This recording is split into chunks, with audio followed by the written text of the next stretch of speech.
안녕하십니까. 더불어민주당 국회교육위원회 소속 국회의원 박용진입니다. 오늘 사학법 개정을 촉구하는 내용의 기자회견문을 낭독하기 위해서 이 자리에 왔습니다.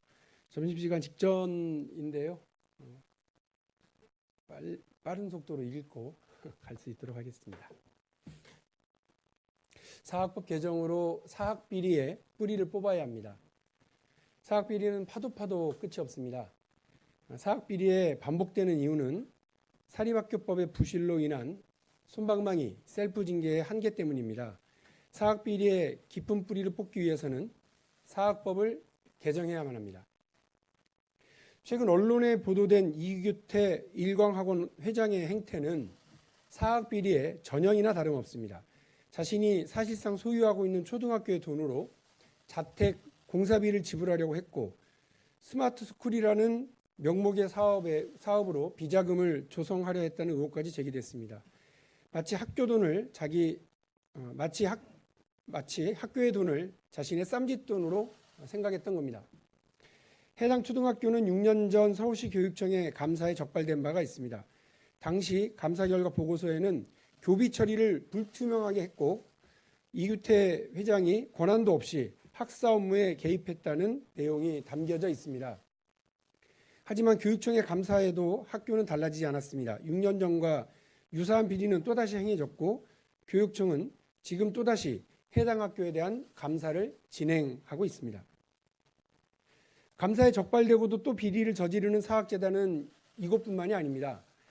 전주 완산학교는 2014년 이사장이 학교 건물에 불법 거주하다 적발됐는데 2019년에는 설립자가 20억 5천여만 원에 달하는 비자금을 조성한 사실이 감사를 통해서 또 밝혀졌습니다.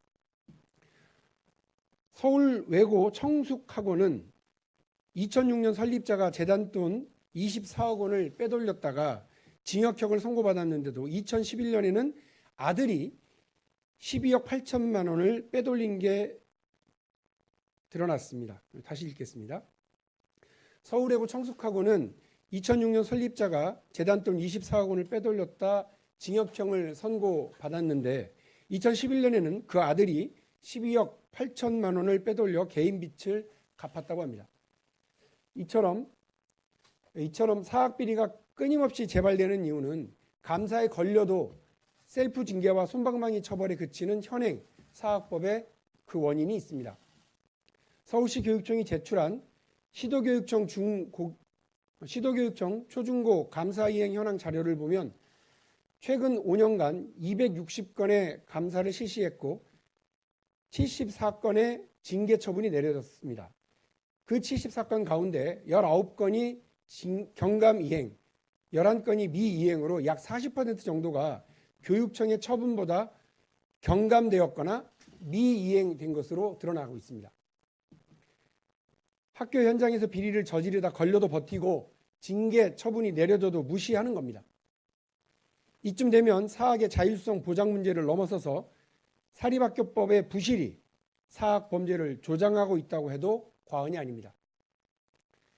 사학 비리를 근원적으로 해결하기 위해서는 결국 사립학교법을 바꿔야 한다는 답이 나와 있습니다. 더 이상 사학 비리를 일부 사학의 비위나 개인의 일탈로 치부해서는 안 됩니다. 교육당국이 더욱 적극적으로 사학개혁에 박차를 가해야 할 것입니다. 이규태 일광학원 같이 심각한 비리 사학의 경우 하나만한 감사에만 매달릴 것이 아니라 교육당국이 관선이사 파견 등의 적극적인 조치로 학부모와 학생들의 피해가 최소화될 수 있도록 나서야 할 것입니다.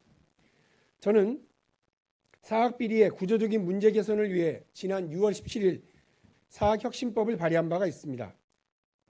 설립자나 이사장 친족의 개방이사 선임 금지, 재단 임원이나 학교장의 회계 부정 시 2년 이하 징역이나 2천만 원 이하의 벌금형, 이사회 회의록 작성 의무화와 공개 강화가 그 핵심입니다. 또한 앞서 지난 3월에는 교육부 장관이 외부감사인을 2년간 지정할 수 있도록 해서 사립대학의 회계비리를 근본적으로 막아낼 법안도 제출한 바가 있습니다. 한편 저희 의원실에서는 전국 시도교육청에 최근 5년간 감사 적발 및 이행 사례, 중징계 처분을 경징계로 경감하거나 미이행한 사례에 대한 감사 보고서 제출을 요구해 놓았습니다. 심각한 잘못을 저지르고도 교육당국의 징계 요구를 미이행한 문제 사학들과 최근 충격을 주고 있는 일광학원 사태와 관련해 이규태 전 이사장 등 사학비리 관련자들을 국감 증인으로 부르는 것도 고려 중에 있습니다. 또한 사학재단이 교육당국의 징계 요구를 의무적으로 따르도록 하거나 미이행하는 경우 더 큰 책임을 묻도록 법 개정도 추진할 계획입니다. 사학개혁으로 가는 길이 쉽지 않을 것이라는 거 잘 알고 있습니다. 사학혁신법 통과까지 험난한 과정이 있을 것이라는 것도 충분히 예상할 수 있습니다. 하지만 국민께서 원하시고 대한민국의 변화를 위해서 사학개혁은 반드시 필요한 일입니다. 어렵겠지만 반드시 끝까지 챙겨가겠습니다. 끝으로 국회 공전과 관련해 한 말씀 드리겠습니다. 늘 입만 열면 민생을 이야기하는 자유한국당이 유치원 3법과 사학혁신법 등에 대해서는 비협조와 철벽방어로 일관하고 있습니다. 자유한국당의 방해로 국회가 공전하면서 학교 현장을 무너뜨리고 학교에 공적인 돈을 주머니 쌈짓돈으로 여기는 일부 파렴치한 사람들만 웃고 있습니다. 자유한국당이 한유총과의 밀착관계를 과시한 데 이어 사학재단의 비리 방치에도 한몫한다는 말을 듣지 않으려면 하루속히 국회를 정상화하고 사학혁신법을 이번 20대 국회 임기 안에 처리할 수 있도록 협조해 주시기를 당부드립니다. 고맙습니다.